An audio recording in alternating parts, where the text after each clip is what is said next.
Ini bab membicarakan tentang zakat tumbuh-tumbuhan. An-nabit dari kata nabata. Nabata yang butuh nabatan wa nabitan. Jadi tumbuh-tumbuhan.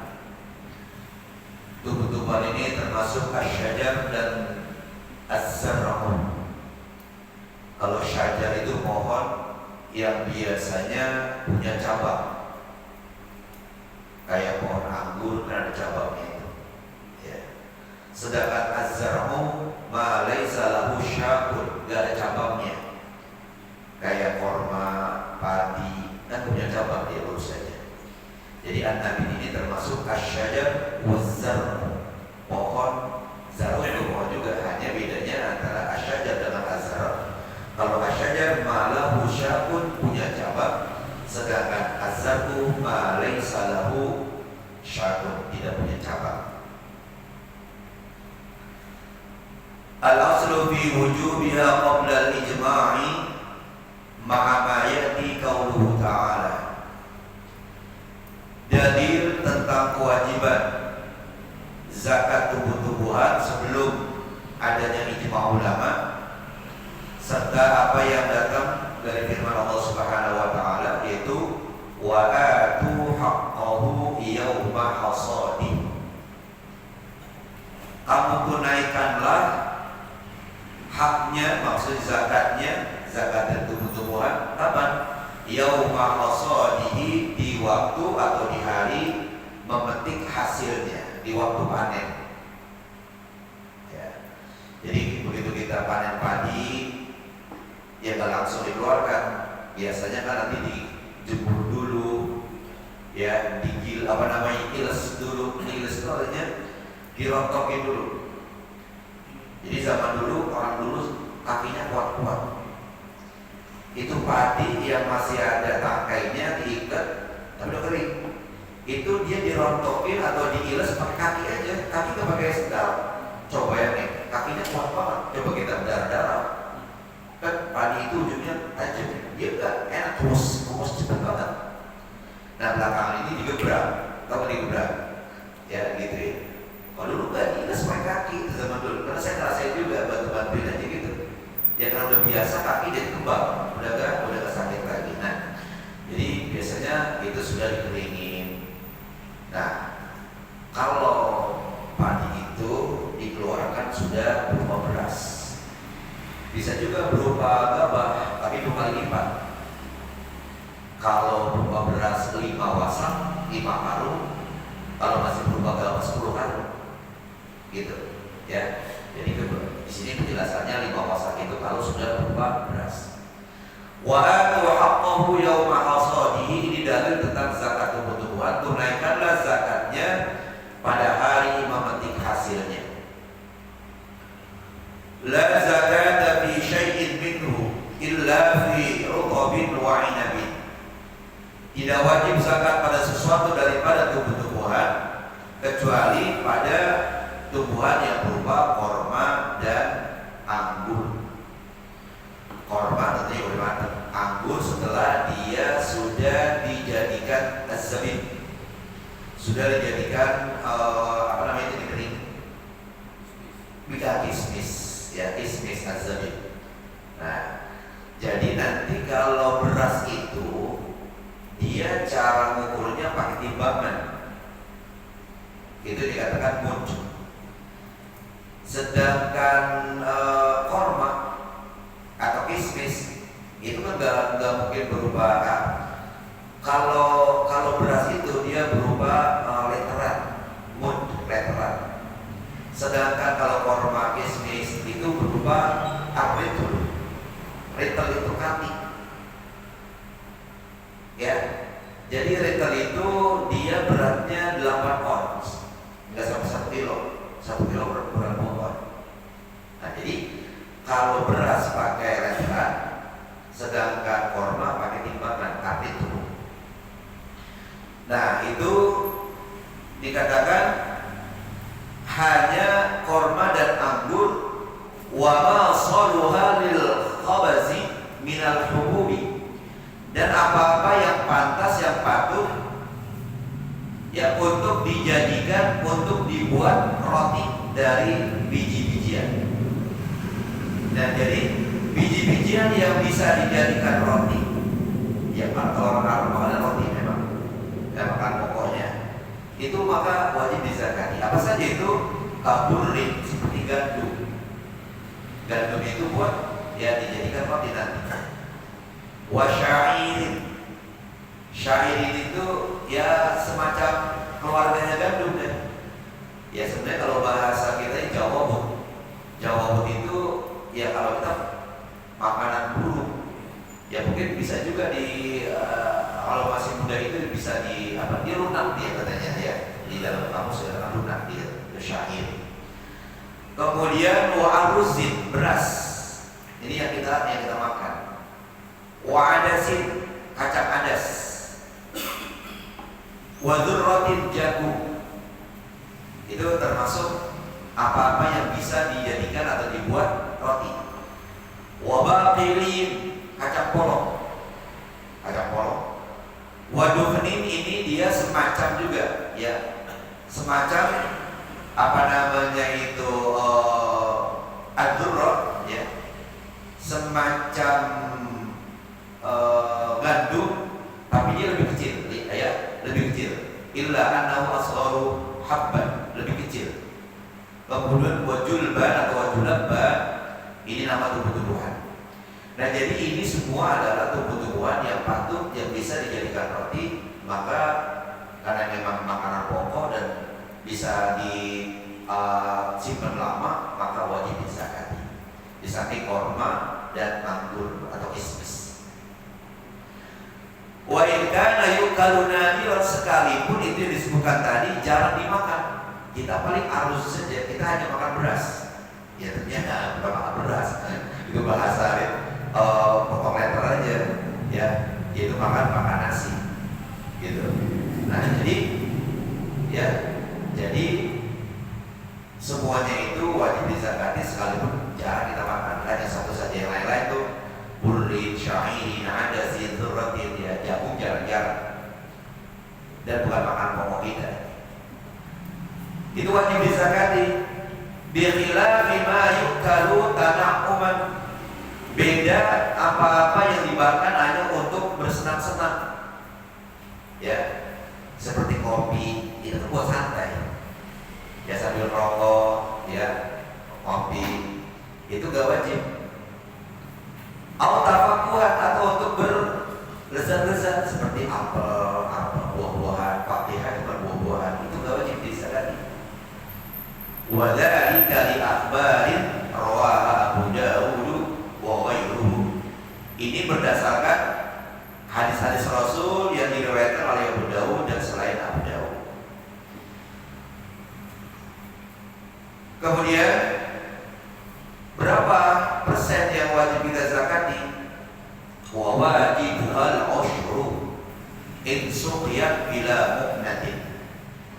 Kewajiban zakatnya beras ya, kita bicara beras saja lah karena kita beras, atau korma atau anggur, itu 1/10 atau 10% jika itu tumbuh-tumbuhannya waktu dia belum dipanen disirami tanpa ongkos, tanpa biaya, dari air kali, air bendungan, air hujan.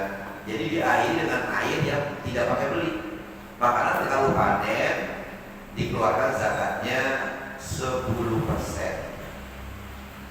Wa illa, kalau tidak, maksudnya kalau bukan pengairan pakai air hujan atau air sungai, artinya apa? Dibeli itu air buat nyiram itu pohon padi.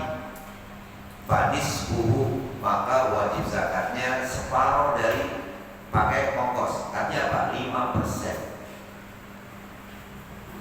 Nah sekarang kita lihat cara ngitungnya, walaupun belum sampai, nanti sampai sana.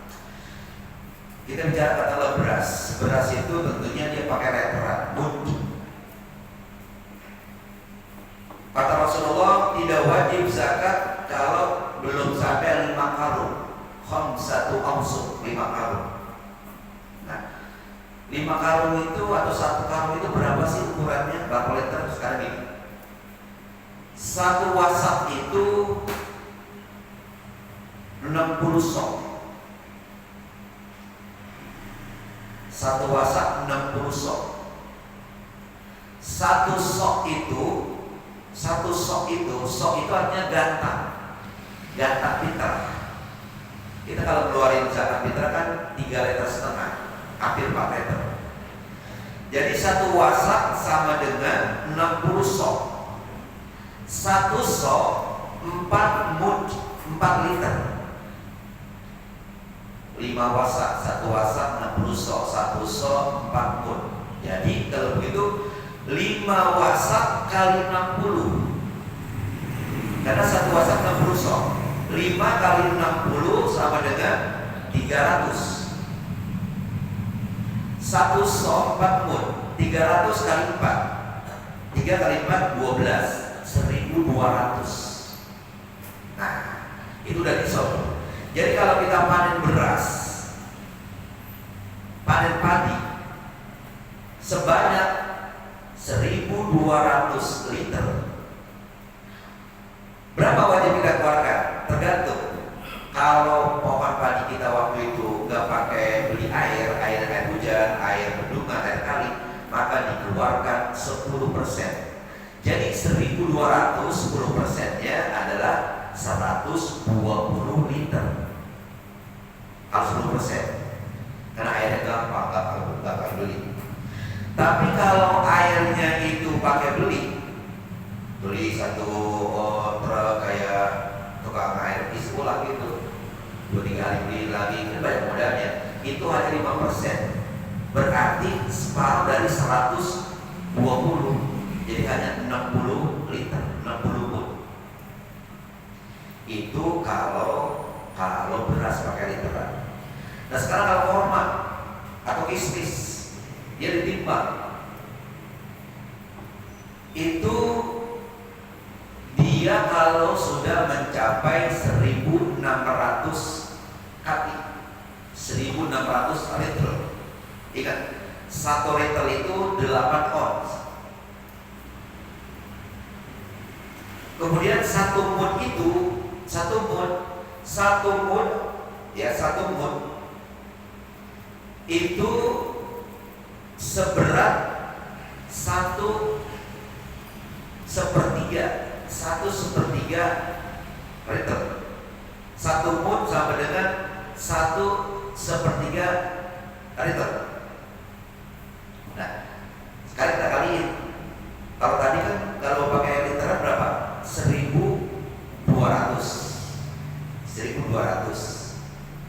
Nah sekarang 1.200 dikali 1,3, jadi berapa?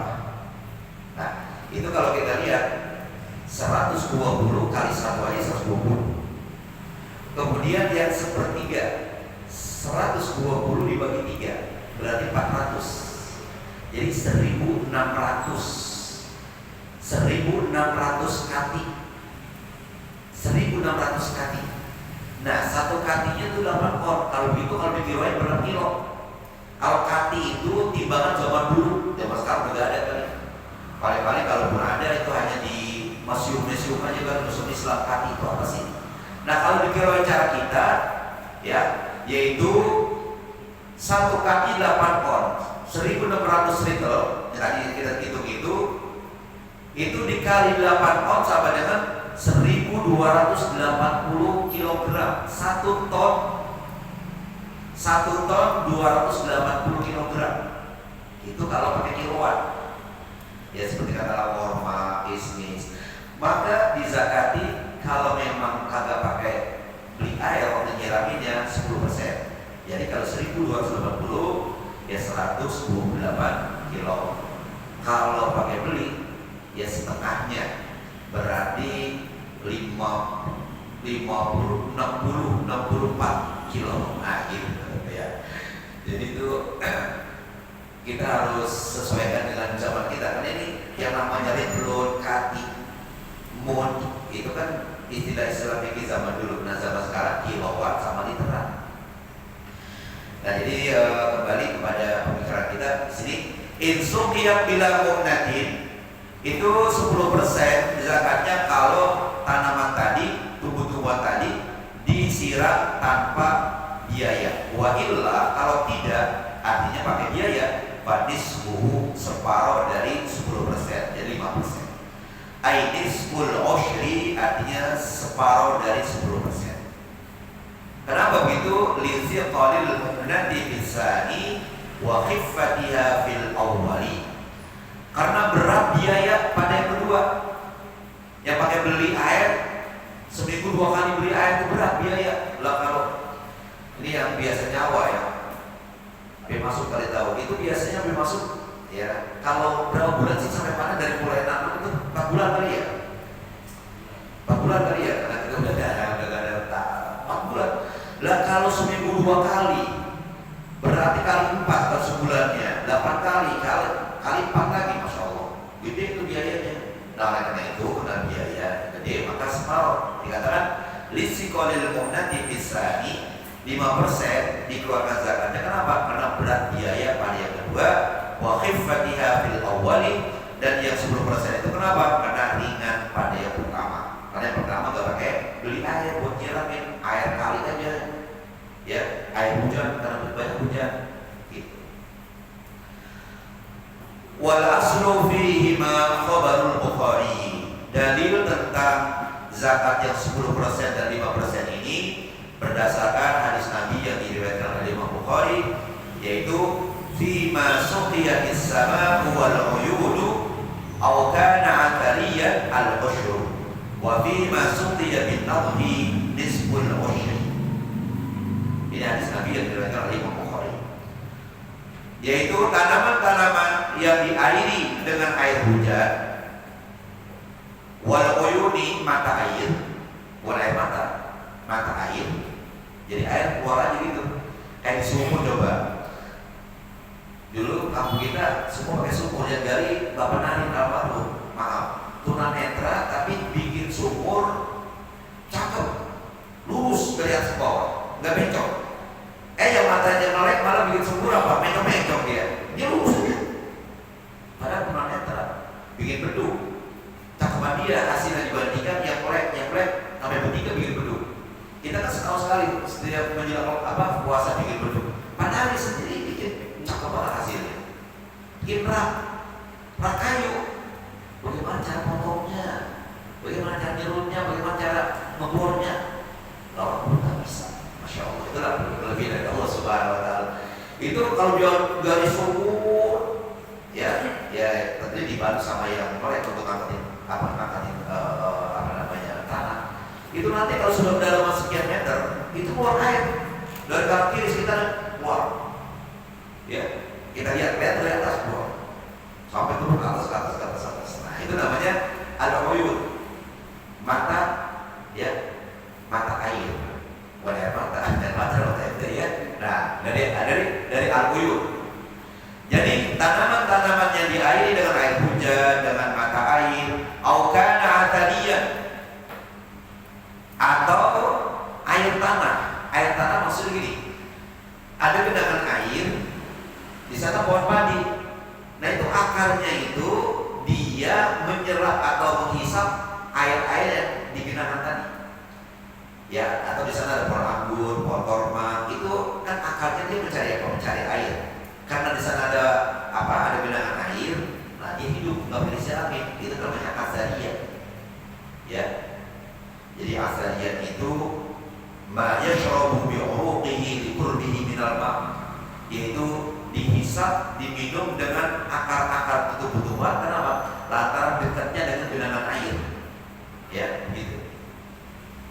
Wa fi masuqiya, sedangkan tanaman yang disirami bin nadhi dengan tenaga, ya dipikuli, mampu hari mana dipikul, atau pakai onta dibikin kecil begitu, atau zaman sekarang beli ya pakai terus begitu. Nah karena itu pakai biaya, nisbul ushri, zakatnya 5%, separuh dari yang tidak pakai biaya.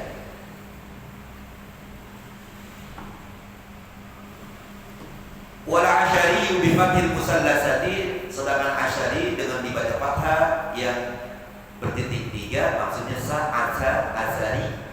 Wa qila biskaniha, ada yang mengatakan disukunkan asri, bisa azari, bisa adri. Masuqiya bisail, yaitu yang disiram dengan genangan air atau dengan arus. Wa nadhi ma yusqa alaihi min ba'irin wa nahwihi, sedangkan an-nadh tadi wa fi masuqiya bin nadhi, yaitu tanaman yang disirami di atasnya menggunakan onta dan yang seumpamanya. Jadi bikin kecil angin yang air nanti keluar itu air. Wal unsa nadhihatun, bentuk muannas dari nadhih, yaitu nadhihat. Wa inna ma tajibu zakatun nabiti bima'na annahu yan'aqidu sababu wujubiha. Sesungguhnya kewajiban zakat tumbuh-tumbuhan ini dengan artian bahwasanya ya terjadinya sebab kewajiban. Jadi artinya kapan itu kewajiban zakatnya? Kalau sudah dipanen dan kalau sudah dikeringkan. Sebabnya ya yang akidu terjadinya sebab kewajiban, yaitu ba'da wudu'i sholati samar, sesudah jelas, sesudah nampak kebaikan buah itu. Artinya pohon kormanya udah dimakan, pohon anggur sudah dimakan, pohon padi ya itu kalau dimasak udah enak. Itu dikatakan ya yang akidu sababu wujubiha, yaitu terjadinya sebab kewajibannya kapan? Sesudah jelas kebaikan buah itu. Juga wasydidil habbi, sesudah biji itu keras, padi belum keras. Kalau belum keras dia belum tua. Ntar kalau disimpan dia malah jadi hancur. Iya, melepes. Kalau digiling ya hancur dia, jadi tepung. Kenapa? Karena belum keras. Jadi udah keras itu pohon padi, kalau korma sudah pantas untuk dimakan, dikonsumsi, ya gitu.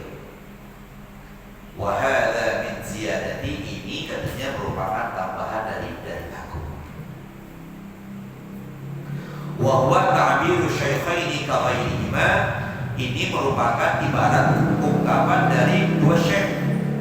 Dua syekh itu adalah Imam Ar-Rafi'i dan An-Nawawi. Jadi kalau dalam fikih itu, kalau di fikih Syafi'i kalau dikatakan asy-syaikhon itu Imam Rafi'i dan Nawawi. Kalau di dalam hadis itu berarti Imam Bukhari dan Imam Muslim. Ya.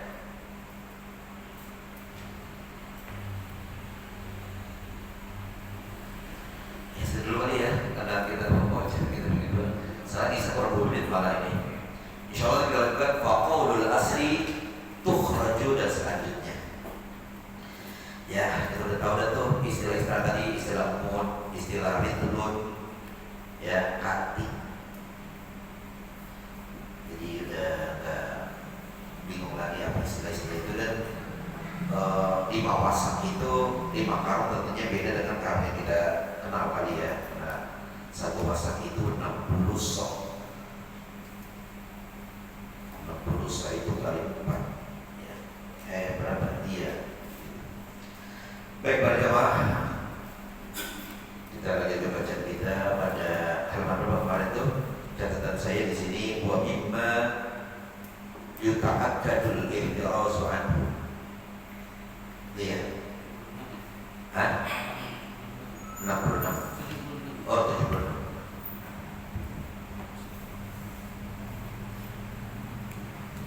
Bismillahirrahmanirrahim. Wa mimma yuta'akkadul ihtiraz anhu wa yuta'ayyanu ala kulli mu'minin ay yasuna nafsahu. Di antara apa-apa yang dikokohkan, dikuatkan, diperkuat untuk memeliharanya dan dikhususkan bagi setiap mukmin untuk menjaga dirinya, ya, yaitu dari minhu di antaranya adalah mas'alatun nasi illa inda ad-darurati aw al-hajati syadidati allati la budda minhu, yaitu meminta-minta kepada manusia Ini kita harus jaga diri kita, jangan sampai kalau butuh banget minta-minta orang. Kita berusaha semaksimal mungkin untuk mendapatkan apa yang kita butuhkan. Jangan sampai minta-minta. Kecuali kalau sudah nggak bisa dan kita udah mana-mana nggak bisa juga, ya apa buat minta-minta. Itu makanya dikatakan illa inda darurati, kecuali ketika sangat emergensi, sangat darurat, awil hajati syadidah, atau butuh yang mendesak, kebutuhan yang sangat mendesak, allati la budda minha, yang tidak bisa kecuali dengan meminta. Selagi kita masih bisa berusaha. Kalau sudah tidak bisa, apa boleh buat, ya. Gitu. Walau ghaniyyin anha la budda minha, juga walau ghaniyyin anha, dan yang ada pada kita tidak mencukupi.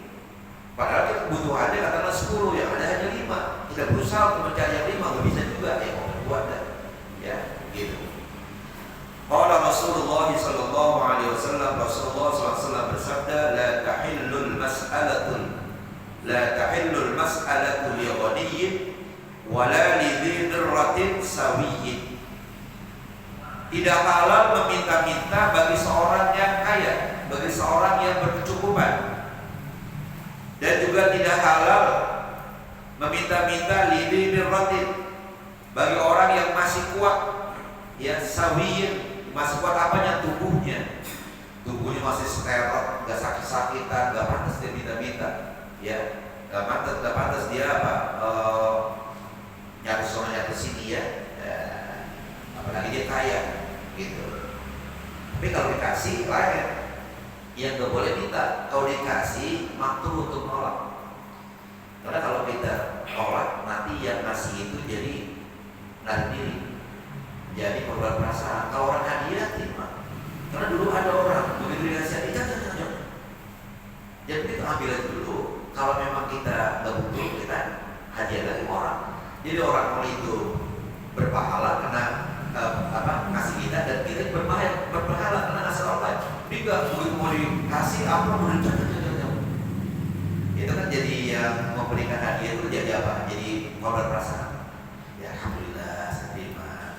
Udah kasih lagi orang lain, itu juga kita kasih orang lain setelah dia sudah ada di hadapan kita. Kalau masih ada ada dia, ya, apa saja untuk makanan kita bantu gak berselera untuk makanan itu, ya dikasih, ya terima aja, ya jangan ya ada suka begitu kan, ya gitu. Jadi jangan minta, kalau dikasih jangan nolak. Wal mirratu, pengertian mirrah adalah al-quwwatu, hiyal quwwatu. Ini tafsir daripada lidhi darwati. Wa qala alaihi salatu wassalam, dan juga bersabda Rasulullah SAW, la tazalul mas'alatu bi ahadikum hatta yalqallaha wa laysa ala wajhihi muz'atu lahmin.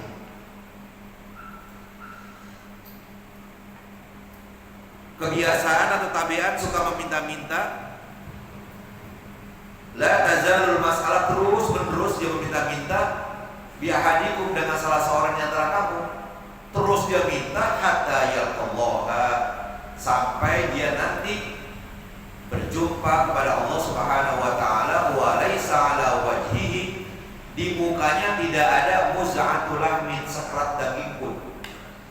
Karena waktu di dunia dia tebel mukanya, dia minta nggak malu gitu. Nah nanti pada Allah di mukanya nih nggak ada sekerat daging pun, muz'atul lahmin.